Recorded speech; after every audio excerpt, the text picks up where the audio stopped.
This episode of Unqualified Opinions is brought to you by Hirechain. Your next hire could come from anywhere: a recruiter, a job board, a referral network, or a conference. Hirechain manages hundreds of candidate sources for you, so you only see relevant applications and can focus on picking the best person for your team. On average, our customers fill open roles faster and 30% cheaper than with traditional recruiters. Leading companies like The Graph and Messari already use Hirechain. So get your time back. Talk to Hirechain today and hire the best, fast. Visit hirechain.io/Messari for prioritized onboarding. This podcast is meant for informational purposes only and is not meant to serve as investment advice. Hosts and guests may hold cryptocurrencies discussed in this episode. Opinions expressed may not reflect the opinions of Messari. Over the past few years, stablecoins have made possibly the strongest case to be called crypto's first killer use case. Combining fast, low-cost, cross-border transactions with new ways to generate yields, stablecoins may not be a sexy, consumer-accessible use case, but they have found a reliable product-market fit. In recent months, though, a large influx of new ways to make a yield on stablecoins has both increased the potential utility of this market, but also muddied the picture a bit. There are now just a massive number of opportunities to earn yield, from lending to providing liquidity on spot dexes to RWAs to incentive farming. And it's challenging just to feel confident that you're aware of all the options, let alone judge them against each other.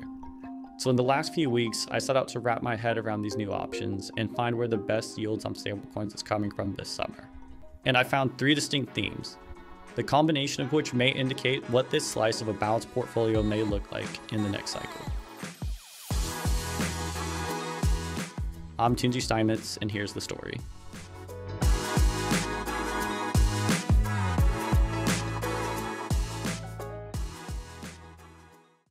Messari's annual conference Mainnet returns this fall, September 30th through October 2nd.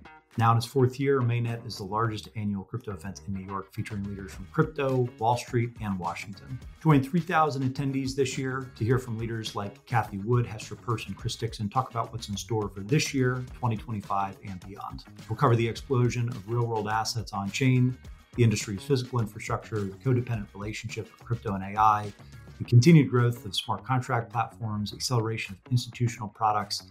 We've got it all. Mainnet's your opportunity to meet hundreds of projects shaping the future of crypto and the institutional investors and capital allocators helping to fuel their development. You can enjoy a 20% discount using discount code MessariPod when registering at mainnet.events.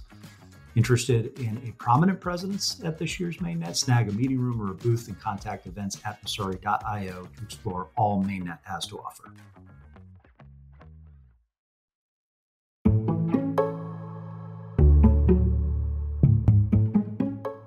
Hey, Kinji, thanks for coming on. Hey, Ryan. You've been doing a deep dive in recent weeks into stablecoins, and it makes sense why. It feels like there's been a major influx of new options in that space, new developments. Before we get into exactly what those new options are, what do you think is causing this explosion of new options? Yeah, definitely. I think there's two main things that have been changing. The first of which is there are new sources of yield being generated on chain. And then the second thing is there are now new ways to access that yield. So if we dive into the first part of that, the new sources of yield, we have things like RWAs coming on chain, tokenized treasuries, which are passing yield back to stablecoin holders, and also things like the cash and carry trade on Athena, where you're able to access what has been a traditional, sophisticated source of yield for hedge funds, are now being democratized and accessible to the everyday user. On top of that, we are continuing to see things like points and token incentives, which provide a yield for doing a certain action related to a protocol. Maybe you're providing liquidity and getting paid to provide that liquidity, or helping to bootstrap some particular protocol, gaining a little bit of TVL. On top of that, we still have the existing narratives, lending, native staking, that have traditionally provided yield for different users. So it sounds the way you describe that to me is it's not like there has been some sort of large meteoric infrastructural change in the infrastructure of DeFi. This is just sort of a continued development of smart teams continuing to figure out new ways to use the resources that they have available to them. Is that right? Yeah, that sounds perfect. Smart teams finding a way to find new yields and bring them to users, and then also smart people finding ways for users to gain access to that yield. Got it. So in your research, you came across three distinct categories of places where you can find the highest yield in stablecoins right now. Before diving into any one of those, can you just walk us through what those three are and give a brief description of them? Yes. So the first one is just using Pendle to capture some fixed yield. I think at the moment, those are providing some of the highest yields in DeFi and probably give you the best risk reward in terms of you being able to capture a fixed rate as opposed to having something that's floating. The second, it's not really a new category, but I think it's an important distinction, which is high yield opportunities where you aren't going through Pendle. So looking for airdrops, hunting for points, but it's not necessarily being related to or captured by Pendle. So you have some risk there in terms of price fluctuation of what that future yield can look like. And then the last one is just yields where you're kind of betting on price discovery to happen on the yield, on whatever asset is generating that yield. So we'll dive a little bit into that, but you basically have, once again, some more price risk and maybe some duration risk at the same time. Got it. Okay. So yeah, so you've mentioned Pendle a couple of times already. If you could, for those who aren't familiar, walk through what Pendle is, what it does, and how it's deriving, as you said, some of the highest yields and meeting the best risk reward, at least right now.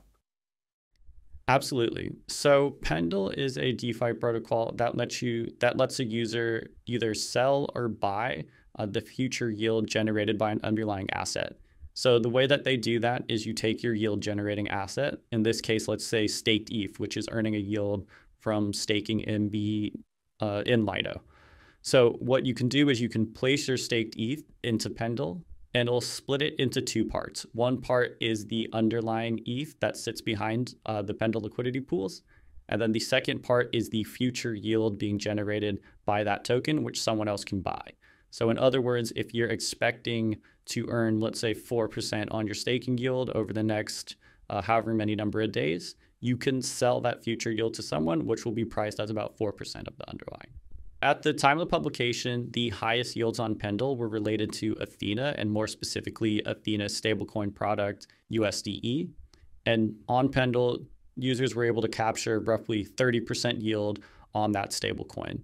So the 30% there is being generated by a future Athena airdrop, or the majority of that 30%, I should say. And Athena had an airdrop back in April, but they're having a second one related to an incentives program that they've been launching that is expected to come on September 2nd. For context here, Athena is a tokenized cash and carry trade. They have, I think, about 3.5 billion in TVL that's being deployed across centralized exchanges in order to earn an arbitrage between funding rates. So if the yields are being generated by an airdrop, why go through Pendle instead of just waiting and collecting that airdrop in early September when it's supposed to happen? The main reason is that by going through Pendle, you are eliminating pricing risk or price risk associated with the Athena token that's going to be distributed. An easy way to think about this is you could get the airdrop and you could get roughly 30%, but before you're able to sell that airdrop, prices of that token might fall dramatically, and therefore you're going to get a much lower percent. With Pendle, you can lock in that 30% today, eliminating the downside of pricing risk, but also no longer having the upside if the token should appreciate it. It's worth pointing out that the airdrop's expected to happen in early September. The current incentives campaign ends September 2nd, which means there's kind of a limited amount of time for you to be able to capture this yield, as opposed to some of the other opportunities we'll talk about later. Yeah, that's a good transition to the second category of opportunities that you found, which is also a guaranteed fixed yields, but something being offered for a likely a much longer time, certainly longer than just September of this year. Absolutely. So there were two main protocols or main opportunities that I highlighted in the report that fall into this section. The first one is Aave's Go stablecoin. So Aave released their stablecoin last year called Go. It's relatively similar to DAI, but it's still kind of in a bootstrapping phase. And so what happened there is Aave has allowed Go to be staked in their safety module. So the Aave safety module is a backstop against if the protocol takes on bad debt. So even though Aave loans are typically over-collateralized, if there's a situation where prices are falling rapidly, Aave may not be able to sell that collateral into the market quick enough to be able to make sure that depositors are made whole and don't lose any money. In the times where that might happen, what they will do is they'll sell the assets in the safety module in order to return that to depositors. So if you're putting money into that staking module, you're basically taking on the risk of Aave collecting bad debt in the future. And historically, you've only been allowed to put Aave tokens in there, but they've recently opened it up so that you can now put Go, their own stablecoin, in there. So by staking Go, you earn about 5% of native yield that's traditionally associated with that staking pool. So that just comes as a reward from Aave for the risk you're taking on. But on top of that 5%, you're also getting what is called Aave's merit program. So it's basically a new incentives program launched a few months ago in order to bootstrap the growth of Go. And so they're putting out, based on my numbers, about $750,000 worth of incentives to that safety module every single month. So depending on what the TVL being staked is, that will determine the yields that you're earning.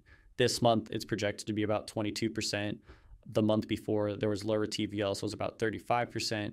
But as long as that program is going on, you should be able to earn a relatively strong yield. And it's also a yield that's completely separate to Athena and to future airdrops.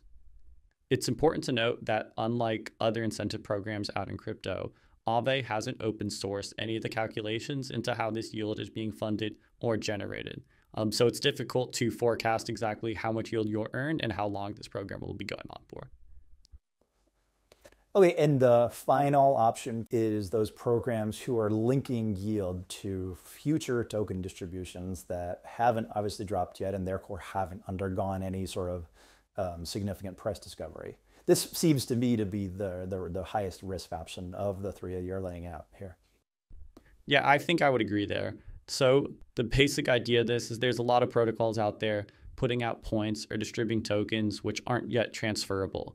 So as a user, you're accumulating these points and hoping that they turn into some liquid value in the future. And the example that we used here is with Morpho, which is a DeFi lending protocol. So right now on Morpho, if you are depositing into one of those their pools, they have a distribution mechanism to reward you with Morpho tokens. The only issue being that the tokens aren't yet transferable, and they won't be transferable until the DAO decides to make them so, which is at an undetermined date. So historically, Morpho has been paying these tokens out over a 90-day period.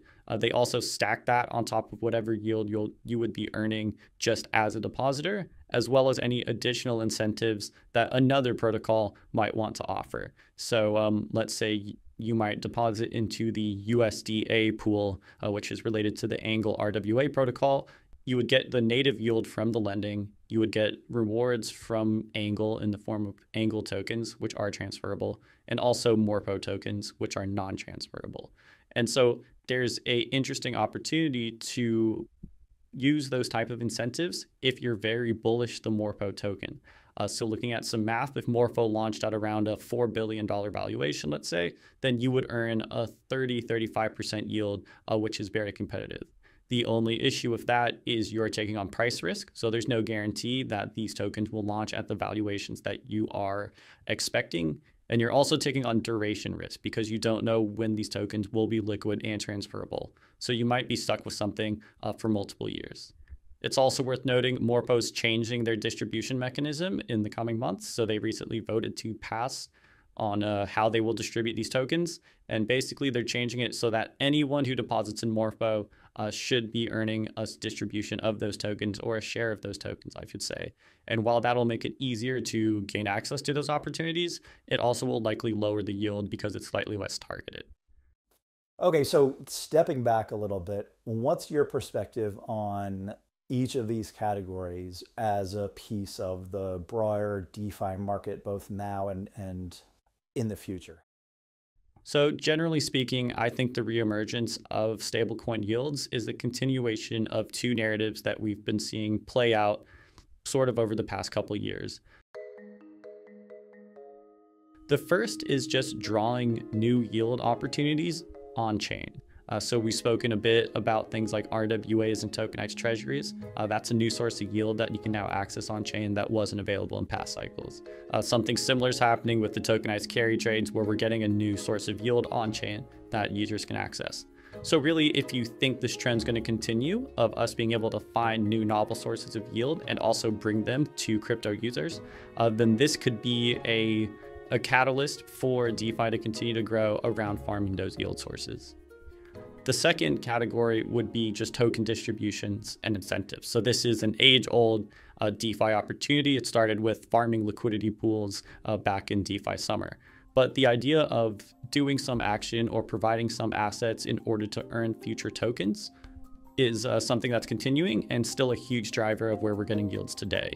So I think a lot of this has to do with a bullish sentiment in the market, where protocols want to launch their tokens. They want to launch a protocol to capture these higher valuations.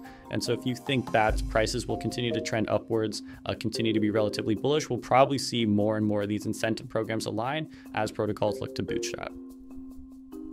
Kinji, thanks.